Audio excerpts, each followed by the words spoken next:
Excuse me, sir. Excuse me, sir. Can you tell me what age you became a father? What age I became a father?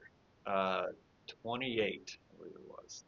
Awesome. My name is Marquise, and I run a fatherhood organization. I have at least 500 followers where I go around finding out the best advice we can get from fathers.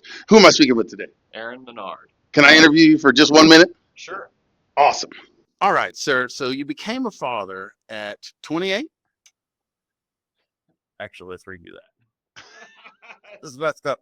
Realizing, no, I got married at 26 and I was an instant father. Instant father.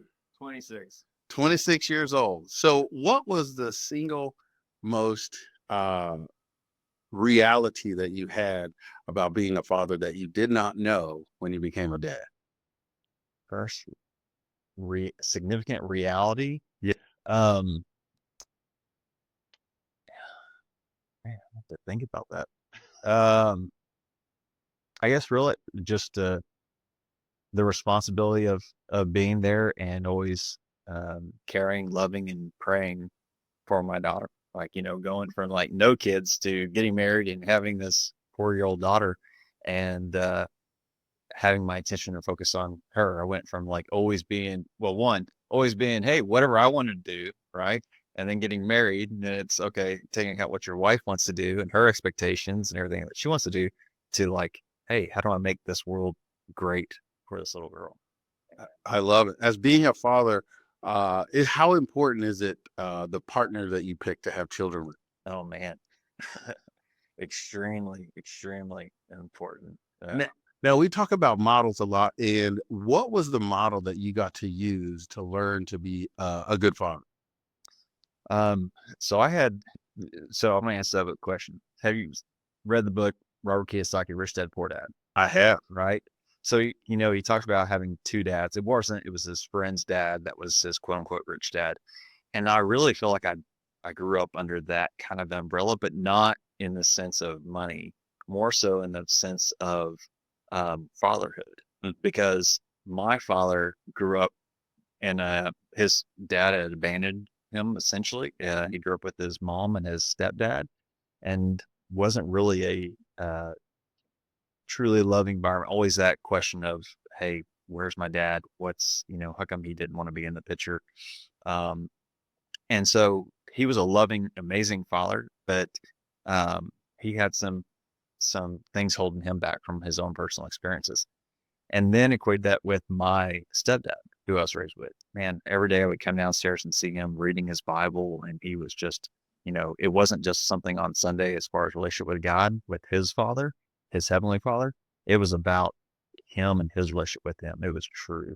And so I grew up with that both experience of someone who kind of a fear of lack, fear of failure, and everything like that, versus someone that had a healthy home and loving father and everything in that situation he grew up with.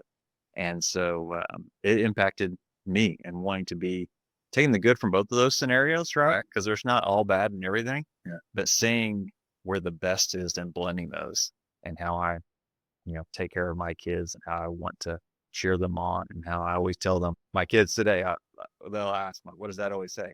I love you and I'm proud of you. I love it. Now, as a stepdad, you talked about having a stepdad and being a stepdad. How different do you feel that is from actually being a dad? And is there anything that you would say that you need to prepare for in that process? I mean, as far as a step parent or biological parent, it doesn't matter.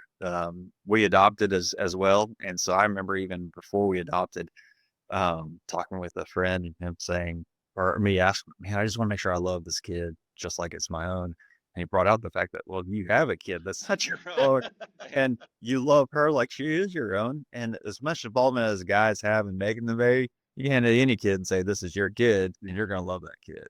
And so that's been my impact with all my kids, worth two bio, adopted, or my stepdaughter.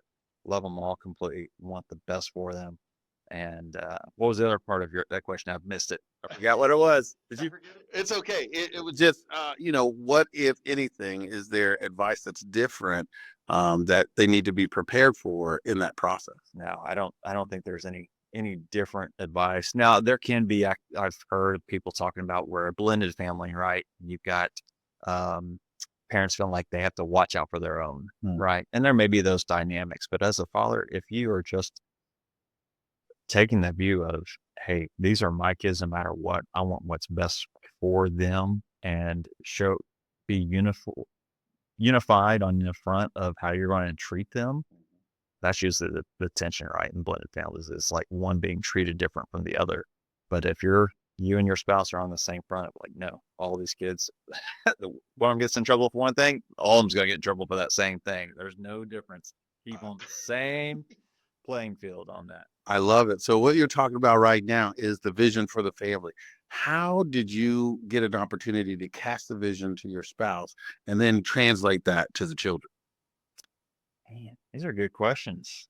How did I cast the vision to my spouse? You know, it's funny, whenever you especially have little kids, you feel like you're just grasping for air. You're just trying to hold on, just trying to keep all this plate spinning, just keeping them safe and healthy and to school on time and dressed and all the things.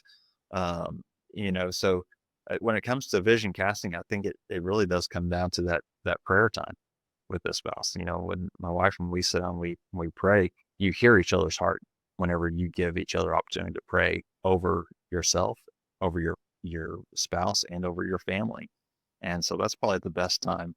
And in fact, it's something that we talk about in my business is having a spouse board meeting, so having a reoccurring meeting where you're talking about what's coming ahead, what you're planning out, family expectations, her expectations, and just, having a board meeting for the family. And so that's really the vision casting opportunity right there. So if you had one piece of advice to give to a new or expecting father, what would it be?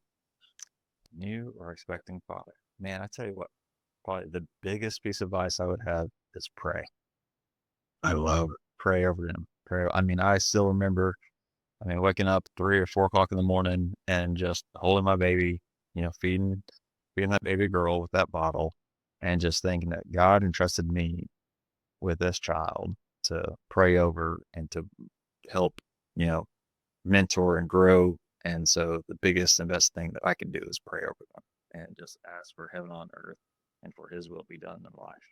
Well, one question I would want to ask, because you touched on this a little bit, how important are the friendships and the ecclesia of other dads and other men in your life during this time? Yeah. I mean, having other, what's the motto that, show me your friends, I'll show you your future, right?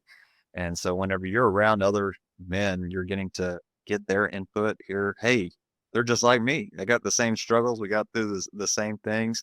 But then you also get around other people and you can get incrementally better. If we can get 1% better, because if you listen to one brother and that's like, hey, he's doing this, like, that's a great idea.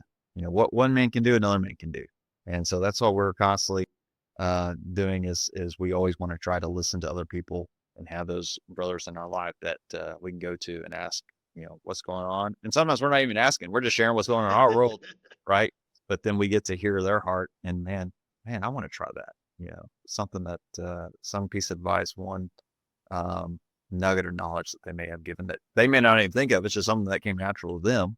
And you probably have something that you're doing naturally that's a great idea they didn't think of. And so it's very important to surround yourself with other men that are pushing ahead and want to be better.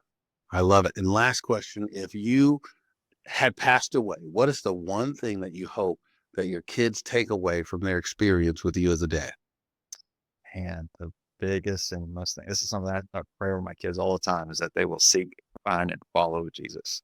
That they will know that verse that says that they know the length and width and height and depth of his love for them. Because if they understand that, nothing else matters. If that's their centered, if they can hear the Lord's voice, guide him, and know his love for them, then that'll guide everything else in their life. I love it, man. You give some great advice. I connect with all the dads that I talk to. Can I get your contact info? Awesome. Thank you, James. Not James. You're not James. Aaron. Dang. James, I'm stealing your stuff.